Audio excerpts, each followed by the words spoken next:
پیش خدمت ہے کہانی۔ بغداد کے ایک گاؤں میں ایک نیک دل لوہار رہا کرتا تھا۔ ہر صبح وہ اپنی ہتھیلیوں کی محنت کے لیے شہر کی طرف نکلتا۔ دن بھر اپنی دکان پر لوہوں کو آگ میں بگھالتا، ہتھوڑے کی تھاپ سے نالیں اور رکابیں بناتا۔ کوئی گھوڑے کی نال لگوانے آتا، کوئی تلوار تیز کروانے۔ دن کے اختتام پر جب کچھ دینار ہاتھ آتے تو وہ آسمان کی طرف نظریں اٹھا کر کہتا، اے اللہ تیرا شکر ہے، آج بھی میرے بچوں کا پیٹ بھرا ہے۔ یہ لوہار نہایت صابر اور شکر گزار بندہ تھا۔ کتنی ہی سختیاں آئیں، اس کے لبوں سے کبھی شکوہ نہ نکلا۔ اس کی وجہ سے گاؤں کے لوگ اسے بو صابر کہا کرتے تھے، یعنی صبر کرنے والا بزرگ۔ بو صابر کی دانائی اور صبر کے چرچے پورے گاؤں میں تھے۔ لوگ اپنے جھگڑے مشکلات اور دکھ لے کر اس کے پاس آتے۔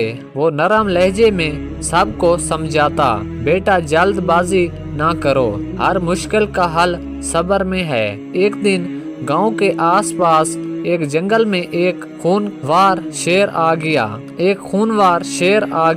اس درندے نے گاؤں کے مویشی چرانا شروع کر دیے، کئی جانوروں کو چیڑ پھاڑ ڈالا۔ گاؤں میں خوف کی فضا پھیل گئی۔ لوگ جمع ہوئے اور طے کیا کہ شیر کو مار ڈالنا چاہیے۔ وہ سیدھے بو صابر کے پاس گئے۔ وہ بولے، بابا ہمیں مشورہ دو، اب کیا کریں؟ یہ شیر ہمیں جینے نہیں دیتا۔ بو صابر نے سکون سے جواب دیا، بھائیو جلد بازی مت کرو، صبر کرو، یہ شیر بکری نہیں، اگر تم نے بے دہانی سے کی تو تمہاری جانیں بھی جا سکتی ہیں۔ لوگوں نے اس کی بات مان لی اور صبر کا فیصلہ کیا۔ 2 دن بعد ہی خدا کا کرنا ایسا ہوا کہ 2 ماہر شکاری گاؤں میں آ نکلے۔ گاؤں والوں نے انہیں شیر کے بارے میں بتایا۔ وہ فوراً جنگل کی طرف گئے اور اگلی گلی صبح جب واپس لوٹے تو ان کے ساتھ شیر کی لاش تھی۔ بو صابر نے مسکرا کر کہا، دیکھا میرے بھائیو، صبر کرنے والے کا نتیجہ کیا نکلا۔ اگر ہم خود جلد بازی میں جاتے تو شاید ہماری لاشیں اس شیر کی پہلوں میں پڑی ہوتی۔ اللہ صبر کرنے والوں کے ساتھ ہے۔ کچھ عرصہ گزرا۔ ایک دن بادشاہ کے کنارے گاؤں میں پہنچے۔ وہ فوجی تھے، مغرور، سخت مزاج اور ظالم۔ ان کا کام تھا رعایا سے ٹیکس اور چندہ وصول کرنا، مگر وہ حد سے بڑھ گئے۔ انہوں نے گاؤں کی شریف لوگوں کو ذلیل کیا، ان کے گھروں میں گھس کر لوٹ مار کی، عورتوں کو اور بچوں کو رلایا۔ گاؤں میں کر مچ گئی۔ بالآخر صبر کا پیمانہ لبریز ہو گیا۔ کچھ غیرت مند جوانوں نے طیش میں آ کر ان کرندوں کو قتل کر دیا اور لاشیں دریا میں پھینک دیں۔ پھر وہ خود راتوں رات گاؤں سے فرار ہو گئے۔ اب پورا گاؤں خوف میں ڈوب گیا۔ سب جانتے تھے جب سلطان کو خبر ملی تو وہ قہر نازل کرے گا۔ چنانچہ ایک بار پھر لوگ بو صابر کے دروازے پر جمع ہوئے۔ بابا ایک بوڑھا دہائی دیتے ہوئے بولا، ہم کیا کریں؟ سلطان کے قاصد مارے گئے ہیں، ہمیں تو موت یقینی نظر آتی ہے۔ بو صابر نے اپنے پرانی بات دہرائی، میرے بھائیو میں کہتا ہوں کہ صبر کرو، اگر تم بھاگو گے تو خود اپنے جرم کا اعلان کرو گے،